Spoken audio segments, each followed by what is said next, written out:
Hey, welcome to Tesla Shorts Time Daily, episode 394. I'm Patrick in Vancouver. Today is February 28th, 2026. Here's what's happening with Tesla today. Tesla confirms upgraded black headliner and 16-inch screen for new Model Y orders in Canada, enhancing customer appeal. Let's dive right into that one since it's a nice update for Canadian buyers. According to Drive Tesla, Tesla has just rolled out changes to the Model Y configurator up here in Canada, adding a black headliner and a bigger 16-inch rear screen that weren't available before. This brings the Canadian options in line with what you've seen in other markets like the US, where these features have been standard for a while. From a customer perspective, it means a more premium feel inside the cabin. The black headliner gives a sleeker look, and that larger screen should make backseat entertainment or navigation a lot smoother for families on the road. It's a smart move business-wise, especially as EV competition heats up in Canada with more options from other brands. This could help Tesla hold on to its edge by responding directly to what buyers have been asking for. I think it also shows Tesla's agility in tweaking their lineup based on regional feedback, which might encourage more orders in a market where winters and long drives make interior comfort a big deal. Overall, it's a subtle but meaningful upgrade that aligns with Tesla's focus on refining the product experience without overhauling the whole vehicle. Now, shifting gears to some competition news, Rivian is making waves with a new initiative. Drive Tesla reported that Rivian has launched what they're calling the Rivian Adventure Department, or RAID, which is basically an in-house team dedicated to pushing the performance limits of their electric vehicles. This seems aimed at innovating in areas like off-road capabilities and adventure features, which could put more pressure on Tesla's offerings like the Cybertruck. For the broader EV industry, it's a sign that companies are creating specialized divisions to speed up development, much like how Tesla has its own engineering teams focused on autonomy or battery tech. Why does this matter? Well, Rivian is clearly trying to carve out a niche in high-performance, rugged EVs, and if they succeed, it might force Tesla to keep iterating on things like Cybertruck's durability or range to stay ahead. From what I see, it's healthy competition. Rivian has some strong engineering talent, and this could lead to better products across the board for consumers who want EVs that handle tough terrain. That said, Tesla's scale and experience give it a solid foundation, but keeping an eye on moves like this is key to understanding the evolving landscape. On a different note, let's talk about connectivity in the skies because this ties into the broader Musk ecosystem. What's Up Tesla covered how Air France is now offering free high-speed Wi-Fi on long-haul flights to places like Guadeloupe and Martinique, and it's all powered by SpaceX's Starlink satellites. This rollout means passengers can stay connected at cruising altitude, turning those long flights into more productive or entertaining experiences without the usual spotty service. It's a clear win for Starlink, showing how the technology is expanding beyond ground-based internet to revolutionize aviation, and it gives credit to Elon Musk's team for making this possible.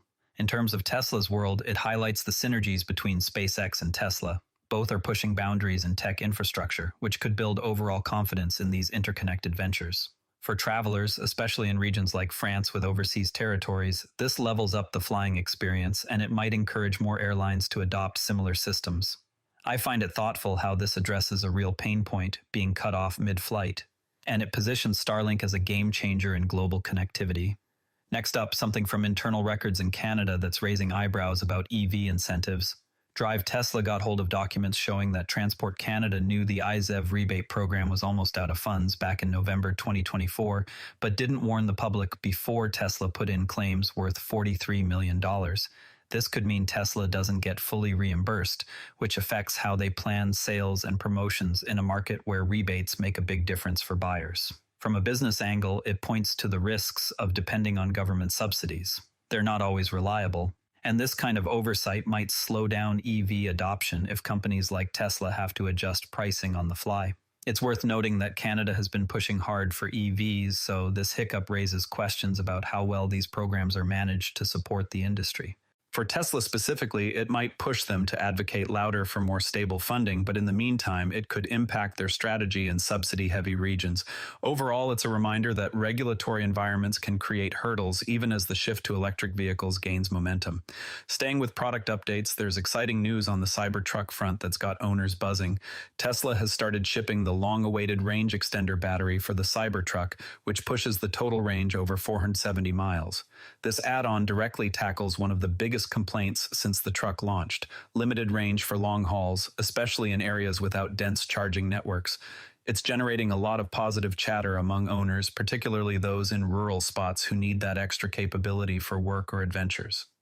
From a technology standpoint, it shows Tesla delivering on promises, integrating battery tech seamlessly to extend usability without redesigning the whole vehicle. I think this could boost Cybertruck adoption as it makes the truck more versatile and addresses real-world needs, potentially drawing in more buyers who are on the fence.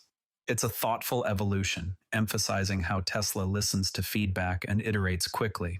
On the robotics side, new videos are out showing Tesla's Optimus bot handling everyday tasks like folding laundry and cooking simple meals. These demos illustrate some rapid advancements in humanoid robotics, moving beyond basic movements to more practical home applications. What's sparking discussions is how this could shake up home automation, with the bot potentially assisting in daily chores and integrating with smart homes. Community reactions are mixed. Some are thrilled about the AI potential, while others are debating the ethical side, like job displacement or privacy. For Tesla, it's a step toward broader AI ambitions, showing progress that ties into their autonomy work in vehicles. Investors seem to see it as validation of Tesla's push beyond cars, which could open new revenue streams down the line. It's genuinely cool to watch this tech evolve, and it makes you think about how robots might fit into everyday life sooner than we expected. Another update that's getting attention is the rollout of FSD version 13 with improvements in city navigation. Tesla has pushed this software update, focusing on better handling in dense urban areas like smoother traffic flow and enhanced pedestrian detection. Users are reporting that it feels more reliable on edge cases, which is crucial for building trust in autonomous driving. This matters because it brings Tesla closer to realizing things like robo-taxi services, where navigating crowded streets is make or break. Technologically, it's about refining the AI to learn from real-world data, and it's fueling excitement in the community about the next leaps in self-driving tech. I appreciate how Tesla keeps iterating on FSD.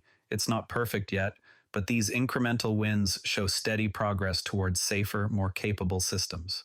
Now, one thing worth watching is a challenge tied to those Canadian rebates we mentioned earlier. Drive Tesla highlighted internal records showing the government knew the IZEV program was nearly depleted before Tesla filed those $43 million claims, which might leave the company out of pocket. This exposes the risks of building sales strategies around incentives that can dry up unexpectedly, potentially disrupting pricing and demand in markets like Canada where rebates sway buyers.